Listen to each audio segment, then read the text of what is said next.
मैं डॉक्टर अमित भटनागर पंतनगर कृषि विश्वविद्यालय में सस्य विज्ञान विभाग में प्राध्यापक के पद पर कार्यरत हूँ। इस चैनल के माध्यम से मेरा यह प्रयास है किसानों तक सही जानकारी पहुंचे, रिसर्च फाइंडिंग्स उन तक पहुंचे, जो अनुसंधान कार्य हो रहे हैं वो उन तक पहुंचे ताकि उसका लाभ वो खेती में ले सके। इसके लिए मैंने इस चैनल पे एक अलग से प्लेलिस्ट बनाई है, कृषि किसान, जिसमें मैं हिंदी में चर्चा करता हूँ और ये किसान भाइयों के लिए बहुत लाभकारी है। आप इस प्लेलिस्ट को जरूर देखिए। आज जो बात करना चाहता हूँ यह है कि जो उर्वरक होते हैं फास्फोरस वाले, उसमें जो फास्फोरस की परसेंटेज लिखी होती है वो हमको समझ में नहीं आती वो वास्तव में है क्या। जैसे यूरिया में तो लिखा है 46% N, तो इसका मतलब उसमें 46% नाइट्रोजन है। लेकिन फास्फोरस वाले जो उर्वरक होते हैं उसमें फास्फोरस की अलग अलग मात्रा लिखी होती है। जैसे मैं बात करूं डीएपी की, डाई अमोनियम फास्फेट, तो इसमें आप देखेंगे N जो है वो 46%, सॉरी 18% है, इसमें 18% है इसमें, तो ये आप समझ जाएंगे इसमें 18% N है। लेकिन आप कुछ इस तरह से भी देखेंगे, पी टी लिखा देखेंगे, फिर पी सी एस देखेंगे और पी डब्ल्यू एस, इस तरह से फास्फोरस 3 रूप में लिखा होता है। तो जिसमें फास्फोरस हो गए 3 रूप में लिखा रहेगा। तो ये डीएपी में जो टी लिखा है तो यहाँ 46% लिखा होगा। इसका मतलब ये है कि ये जो T for total, P for phosphorus, इसमें टोटल फास्फोरस 46% है। सी एस, सी एस का मतलब होता है साइट्रेट सॉल्युबल, कि जो साइट्रिक एसिड है उसमें कितना सॉल्युबल है। ये थोड़ा भी आपको पूरा लेक्चर देखेंगे तब समझ में आएगा। डब्ल्यू एस का मतलब यह है कि वाटर सॉल्युबल कितना है, कि पानी में कितना घुलता है। तो इसमें आप ये देखेंगे कि 41% यहां लिखा होगा। तो जो टोटल फास्फोरस होता है वही साइट्रेट सॉल्युबल फास्फोरस होता है, ये भी 46% होगा। तो ये आप समझ गए होंगे कि टी मतलब total phosphorus, W S water soluble phosphorus, C citrate soluble phosphorus. तो ये साइट्रेट सोल्यूबल फास्फोरस और वाटर सोल्यूबल फास्फोरस क्या है इसको समझेंगे। फिर मैं और भी फर्टिलाइजर का बताऊंगा कि उसमें कितना कितना रहता है। तो देखिए, जो फास्फोरस है टोटल का मतलब फास्फोरस के कितने रूप हैं। तो देखिए, फास्फोरस के जो जमीन में 3 रूप होते हैं, H2PO4, यहां सिंगल माइनस होता है, थोड़ी सी केमिस्ट्री समझिए इसकी। एक होता है HPPO4 डबल माइनस, और एक होता है PO4 ट्रिपल माइनस। इसमें 2 हाइड्रोजन है, इसमें 1 हाइड्रोजन है, और इसमें PO4 के साथ कोई भी हाइड्रोजन नहीं है। जड़ें जो लेती हैं, पौधा जो लेता है इसको और इसको लेता है। मिट्टी में तीनों होते हैं, रूप परिवर्तित होता रहता है, लेकिन जड़ें इसको नहीं लेती हैं। अब ये जो H2PO4 होता है ये पानी में घुल जाता है, तो इसको बोलते हैं हम वाटर सॉल्युबल। वाटर सॉल्युबल है ये, तो इसको लिखेंगे WS। अब जो साइट्रिक एसिड होते हैं, साइट्रिक एसिड में ये दोनों ही घुल जाते हैं। ये वही साइट्रिक एसिड है जो नींबू में होता है, संतरे में होता है। तो इसको क्यों लेते हैं इसको भी बताएंगे। तो ये जो दोनों होते हैं ये साइट्रिक एसिड में घुल जाते हैं, लेकिन ये पानी में नहीं घुलता है। तो इसका मतलब जो साइट्रिक एसिड सॉल्युबल होगा उसमें दोनों होंगे, ये दोनों ही होंगे साइट्रिक एसिड सॉल्युबल में, साइट्रिक या साइट्रेट एसिड सॉल्युबल। तो इसको लिखते हैं CS। तो इसका मतलब जो CS है तो इसमें फास्फोरस के दोनों रूप हैं और वाटर सॉल्युबल का इतना रूप है।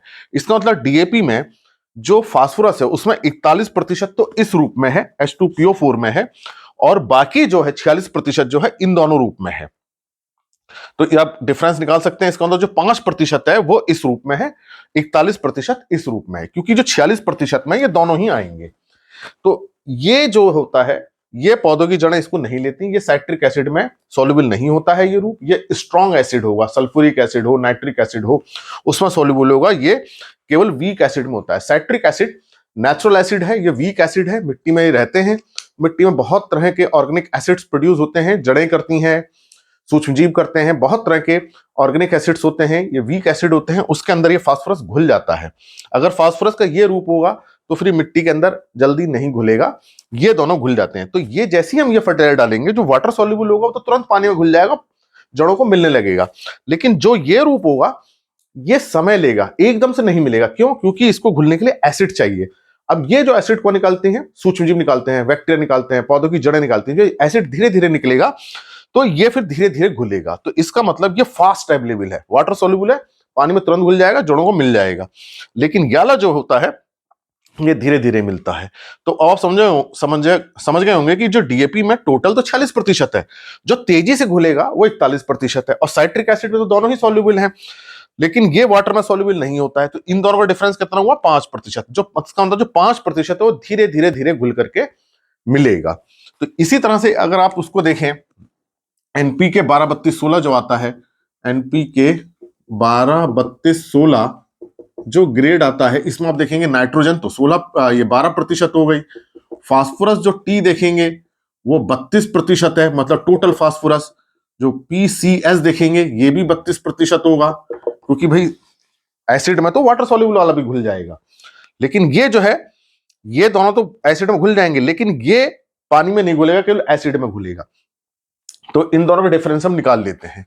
अब जो ये पी देखेंगे आप, WS, ये है 27.5%। तो आप समझ गए होंगे कि ये जो 27.5% तो याला है, H2PO4 है। और साइट्रेट सॉल्युबल तो दोनों ही है, लेकिन जो याला है इसको डिफरेंस कर लीजिए, 4.5% इस रूप में है फास्फोरस। ये आप समझ गए होंगे कि किस तरह से हम इसको लिखते हैं।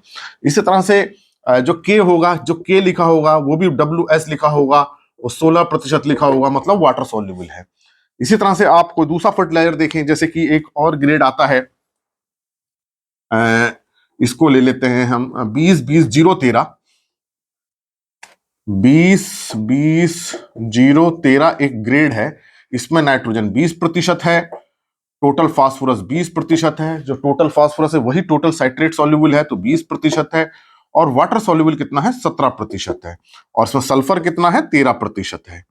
तो ये समझ जाइए कि जितना वाटर सॉल्युबल होगा, इसका मतलब वो रूप ये ज्यादा है। अब ये जो रूप होते हैं मिट्टी में जाके कैल्शियम के साथ रिएक्शन करते हैं, तो कैल्शियम फास्फेट बनाते हैं। तो इसको बोलते हैं MCP, mono calcium phosphate. Calcium के साथ जो बनाएगा, ये जब कैल्शियम के साथ रिएक्शन करेगा, इसे बोलेंगे DCP, डाई कैल्शियम फास्फेट। और जब ये कैल्शियम के साथ रिएक्शन करेगा तो इसको बोलेंगे TCP, ट्राई कैल्शियम फास्फेट। तो ये रूप होते हैं MCP, DCP, TCP।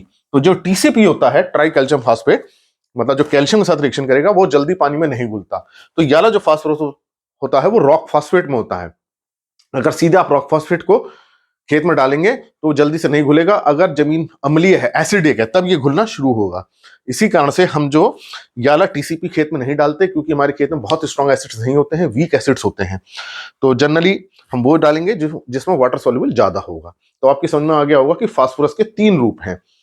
एक H2PO4 जो वाटर सॉल्युबल है, HPO4 ये वाटर में सॉल्युबल नहीं है, लेकिन साइट्रिक एसिड में सॉल्युबल है। तो ये साइट्रिक एसिड में ये भी घुल जाता है, ये भी घुल जाता है, लेकिन ये पानी में नहीं घुलता है।